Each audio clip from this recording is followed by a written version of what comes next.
그래서 오늘은 이 무화과 나무에 얽힌, 예수님과 무화과 나무에 얽힌 이야기를 같이 나누면서 특별히 예수님께서 이 다가오는 나다나엘을 보시고 참으로 참된 이스라엘 사람이고 그 속에 간사한 것이 없다 하시면서 내가 너를 무화과 나무 아래에 있을 때 봤다 라고 말씀을 하실 때, 그때 나다나엘이 라비오, 당신은 하나님의 아들이시오 이스라엘의 임금이로소이다 이렇게 고백을 한단 말이죠. 근데 이게 굉장히 너무 급작스럽고 너무 이렇게 편차가 큰 듯이 보이는 말씀인 거죠. 그래서 오늘은 우리가 말씀을 좀 같이 상고할 때에 무화과 나무 아래에 있었다라는 의미가 어떤 건지, 그리고 그래서 이스라엘의 임금으로 고백하는 나다나엘의 고백이 이제 어떤 의미가 있는지를 같이 추적을 해보고, 이것이 우리 성도님들께 새로운 은혜로, 그래서 새로운 도전으로 정말 가슴속에 자리 잡고 그리고 붙들고 나아가는 그런 복된 말씀이 되시기를 축복합니다. 오늘 이 말씀의 배경은 예수님께서 초창기에, 공생의 초창기에 제자들을 모집할 때 일어난 일입니다. 갈릴리를 나가시려고 하시다가 누구를 만나냐면 빌립을 만나게 됩니다. 근데 이 빌립은 안드레, 사도 요한, 베드로와 함께 벳세다에 살던 사람이에요. 그러니까 예수님의 최초의 제자가 누구냐면 안드레와 사도 요한이에요. 이 안드레와 사도 요한이, 안드레가 베드로에게 전도를 하죠. 그리고 동네 사람들이기 때문에 동네 형들, 친구들, 동생들이란 말이에요. 아마도 이때 당시에 이들 사이에는 이미 예수님이 메시아로서 전달되고 있었을 것이다. 얼마든지 추측 가능한 이야기입니다. 그래서 예수님이 벳세다에 이제 갈릴리로 나가시다가 빌립을 만나서 나를 따르라 하시니까 빌립이 군말 안 하고 예수님을 따라 나섭니다. 그래서 주님의 제자가 되죠. 주님이 하시는 일을 보고 주님의 어떤 거하시는 곳에 가시고, 그래서 아주 그리스도 예수를 은혜 중에 만나게 되고 감격 속에서 그렇게 영접하게 되고, 이 기쁜 소식을 빌립이 혼자만 알고 있지 않고 누구에게 전달을 합니까? 가장 친했던 친구, 누구요? 나다나엘에게 알리게 되는데, 이게 전도의 원리예요. 전도는요, 전도라는 단어 자체의 문자적 의미는 도를 전한다예요. 진리를 전한다? 우리식으로 얘기하면 복음을 전하는 거예요.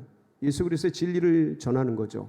근데 사실 전도 현장에서는요, 복음을 전하고 진리를 전하고 예수의 도를 전하고 그렇지를 않습니다. 보통은 친구가, 아는 사람이 관계를 통해 전달하는 경우가 허다합니다. 물론 어떤 특별한 경우에 복음을 논리적으로 정하고 예수의 도를 구체적으로 밝혀서 나누는 경우가 있지만, 대부분 여러분 어떻게 교회에 오시게 됐습니까? 아내의 손을 따라서 잘 아는 분들의 초대를 통해서 한번 가보자고 해서 아마 이 자리에 오셨을 겁니다. 대부분 그렇습니다. 그래서 이게 전도의 원리다. 빌립이 나다나엘에게 가서 예수님을 소개하는데 어떻게 소개를 하고 있습니까? 오늘 한번 말씀을 볼까요? 46절입니다. 45절이죠. 45절 시작. 빌립이 나다나엘을 찾아 이르되 모세가 율법에 기록하였고 여러 선지자가 기록한 그 일을 우리가 만났으니 요셉의 아들 나사렛 예수니라. 빌립이 나다나엘을 만나면서, 야, 모세가 말씀에 기록했고 여러 선지자들이 예언했던 그 선지자를 내가 만났다. 그 선지자를 내가 알게 됐다. 여러분, 모세가 기록한 그 선지자가 누굴까요? 신명기 18장 15절에 기록을 해놨죠. 어떻게 기록을 해놨어요? 보실까요? 이렇게 기록을 했습니다. 같이 봅니다. 시작.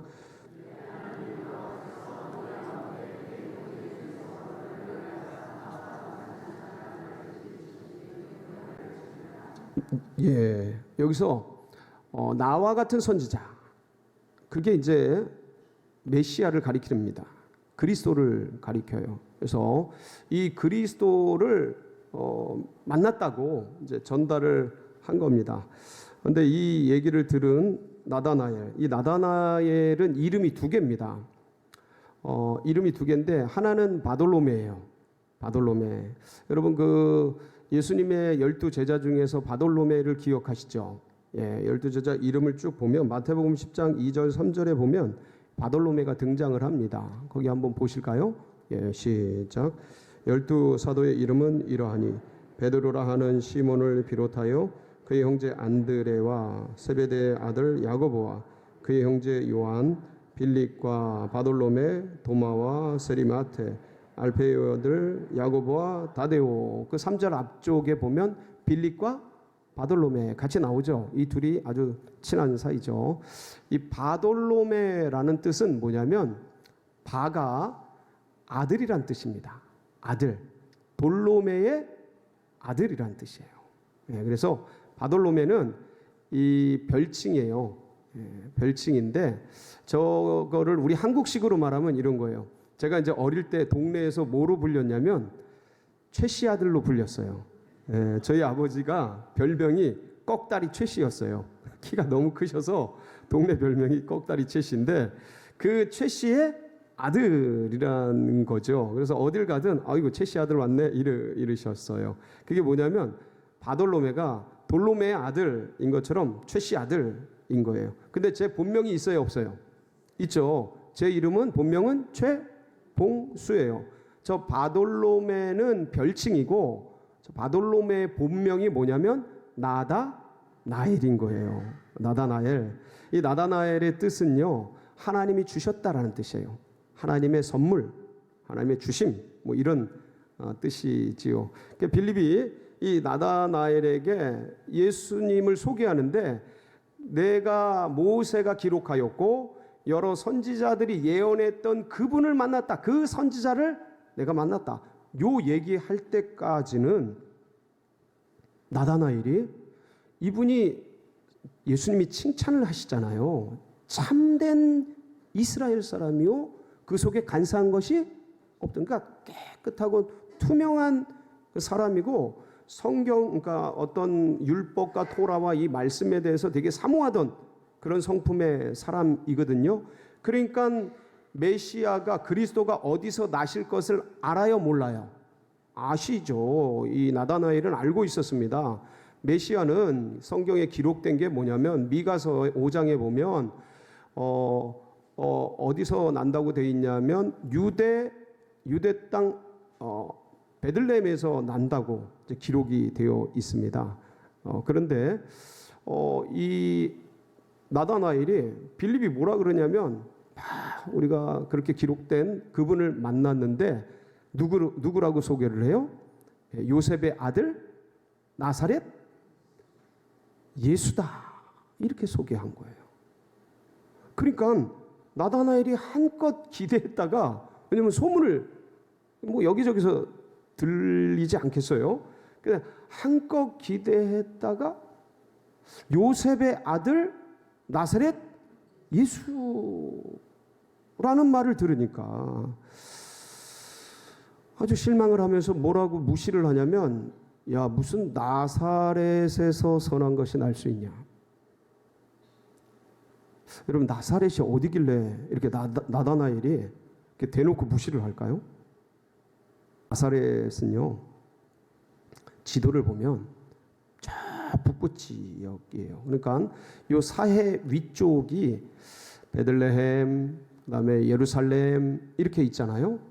여기가 가장 이스라엘에선 중요한 지역이고요. 고대 가장 중요한 지역이었고요. 그리고 그 위쪽으로 가면 사마리아가 펼쳐져요. 이 사마리아는 이스라엘 백성들이 땅을 밟지도 않아요. 더럽다 그래서 들어가지도 않고 부정탄다 그래서 밟지도 않습니다. 그러니까 이 사마리아보다 더 멀리 있는 땅이 어디예요? 갈릴리예요. 저 위쪽 갈릴리 호수 근방의 땅이에요. 여기는 이스라엘 땅이긴 한데 이스라엘 백성들에게 어떻게 인식이 됐냐면 약간 그 미국에서도 할렘과 같은, 뭐 우리나라로 말하면 저 함경북도, 평안북도, 저 끄트머리 뭐 그런 지역으로 인식되는 것보다 더해요. 어떻게 표현하냐면 심지어 이방의 갈릴리요 이렇게까지 취급을 합니다. 그러니까 같은 나라인데 이스라엘인데 이방 땅이라고 취급을 해요. 이방인의 땅. 그러니까 나라가 다른 거예요. 그럴 정도로 갈릴리는 어떤 면에서 이스라엘에게 잃어버린 땅이고, 그리고 저기는 열심당원들의 근거지예요. 열심당원들의 근거지라 굉장히 폭력적이고 그러한 땅으로 여겨졌어요. 그래서 가까이 가기도 어려운데, 문제는 뭐냐면 그 갈릴리 중에서도 왜 따로 떨어져 있는 데가 어디냐면 나사렛이에요. 지도를 보세요. 저 갈릴리 중에서도 저쪽으로 떨어져 있죠. 그러니까 아주 먼 시골 끄트머리에 알 수도 없는 작은 동네가 나사렛이에요. 여기서 뭐가 선한 것이 날 수 있겠습니까? 나다나엘은, 메시아는 기본적으로 유대 땅 베들레헴에서 나게 돼 있는데 요셉의 아들 나사렛 예수라 하니 이거는 그런 데서는 선한 것이 날 수 없다라는 거에 대해서 이제 그렇게 얘기할 만한 거였죠. 근데 여러분, 이 나사렛에서 누가 나셨어요? 예수님이 자라나셨어요.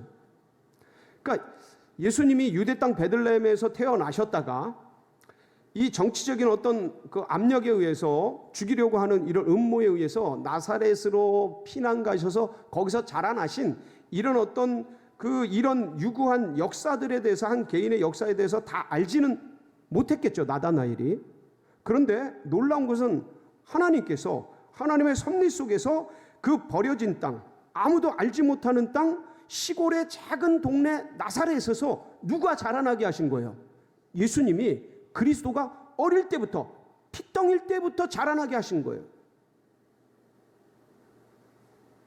그러니까 우리는 쉽게 생각할 수 있어요. 야, 그런 사람이 뭐를 할 수 있겠어? 아유, 야, 출신 성분이 그런 데서 뭔 선한 것이 날 수 있겠어? 그 시골 총구석에서 뭐 선한 게 날 수 있겠어? 야, 나사렛에서 뭐가 선한 게 날 수 있겠어? 우린 이렇게 생각할 수 있어요. 근데 여러분 기억하십시오. 하나님이 그 나사렛에서 그리스도를 자라나게 하신다는 거예요. 그러니까 하나님은 죄인 속에서 의인을 만들어내시고요, 물 속에서 포도주를 만들어내시고요, 나사렛에서 선한 것을 만들어내신다는 겁니다. 우리들 생각에는, 야, 제가 뭐를 할 수 있겠냐? 야, 예를 들어 세상 사람들, 한국 개신교가 여기서 무슨 선한 게 날 수 있겠냐? 어쩌면 세상 사람들 그렇게 얘기할 수 있습니다. 야, 저런 수준의 사람, 저런 집안에서 뭐가 나올 수 있겠냐? 에? 저런 총구석에서 뭐 선한 게 나올 수 있어? 그렇게 무시하고 편견을 가질 수 있습니다. 근데 기억하십시오. 하나님은 나사렛에서 그리스도를 키우실 수 있습니다. 아마 여기 계신 분들 중에서 아주 시골에서 어렵게 힘든 그런 곳에서 놀라운 인물들이 되신 분도 있으시리라 저는 믿습니다. 이런 일들을 주님께서 일으키시는 거예요. 그리스도 예수 안에서는 불가능이 없습니다. 하나님은 다 가능하십니다. 인간은 못해요. 하나님은 하신다니까요. 인간이 어떻게 죄인을 의인으로 만듭니까? 어떻게 한변 100년 사는 이 인생을 어떻게 영생을 사는 놀라운 존재로 바꿀 수가 있냐고요. 하나님은 하십니다. 나사렛에서 선한 것이 날 수, 할렐루야, 믿음대로 되십시오. 예, 그렇게 역사하시는 분이 하나님이십니다. 그러니까 이 나다나엘이 무슨 그런 나사렛에서 선한 것이 날 수 있냐 할 때, 사실 이제 빌립이 복음을 전하는 입장이잖아요. 뭐 논쟁하고 할 수 있다 없다 따지고 얘기하고 할 수 있었어요. 근데 참 지혜롭게 여러분들도 이 빌립처럼 지혜롭게 태신자들, 예비된 영혼들 모시기를 바랍니다. 어떻게 해요? 빌립이 와 보라. 거기서 뭐 따지고 얘기하고 네가 맞나 내가 맞네. 야, 네가 잘못 알고 있는 거야. 예수님이 원래 유대 땅 베들레헴에서 태어나셨다가 어쩔 수 없이 글로 피난 가셔서 거기서 자라나신 거야. 어쩌고 저쩌고. 이런 게 아니고 와 보라. 그리고 현장을 보는 게 가장 강력한 전도예요.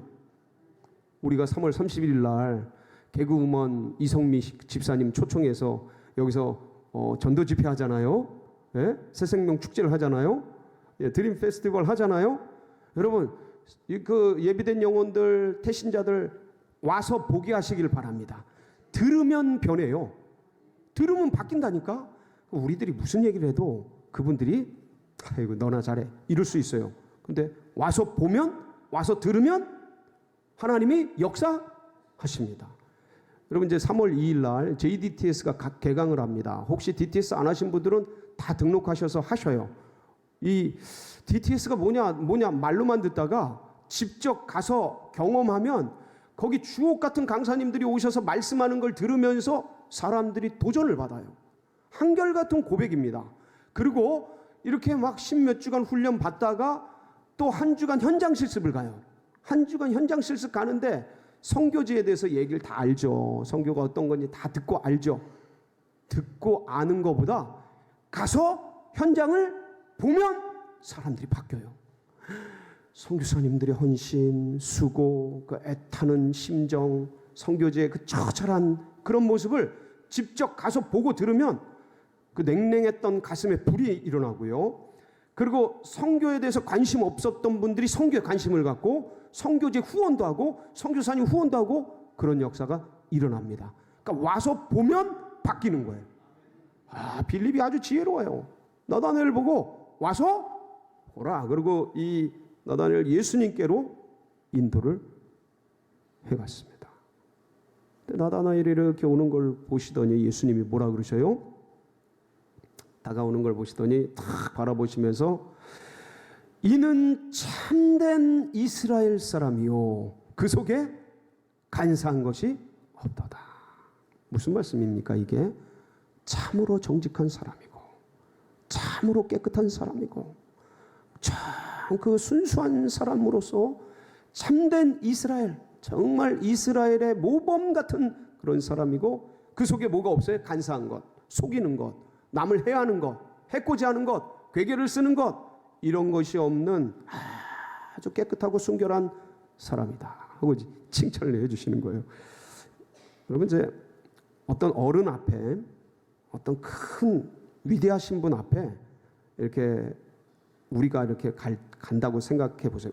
내가 간다고. 근데 그 어르신이 그런 칭찬을 하면 여러분 어떠시겠어요? 기분이 너무 좋죠. 너무 좋지. 그런데 너무 좋으면서 동시에 이분이 나를 뭘 안다고 저런 얘기를 하실까 하고 궁금하지 않으시겠어요? 당연히 궁금하죠. 나다나엘이 아니 저를 아십니까? 아니 기분은 좋은데 좋으신 분이 좋은 얘기를 하니까 기분은 좋은데 아니 저를 아시냐고 여쭙는 거예요. 그래서 주님이 뭐라 그러셔요? 한번 보실까요? 47절 같이 보겠습니다. 47절, 48절 쭉 볼까요? 시작.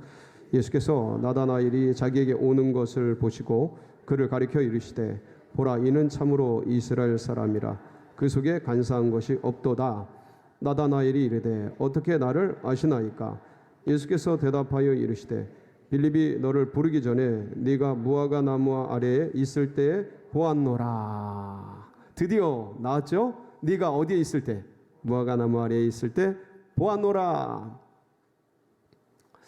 그러니까 이 대답을 듣고 나다나엘이 기절을 하면서 깜짝 놀라면서 당신은 하나님의 아들이시요 이스라엘의 임금이로소이다 하고 고백을 해요. 이걸 뒤에서 예수님이 내가 너를 무화과 나무 아래에 있었던 것을 보았다고 믿느냐? 믿어요. 그러니까 예수님이 확증해 주신 거예요. 이 나다나엘의 믿음을 확증해 주셨다고요.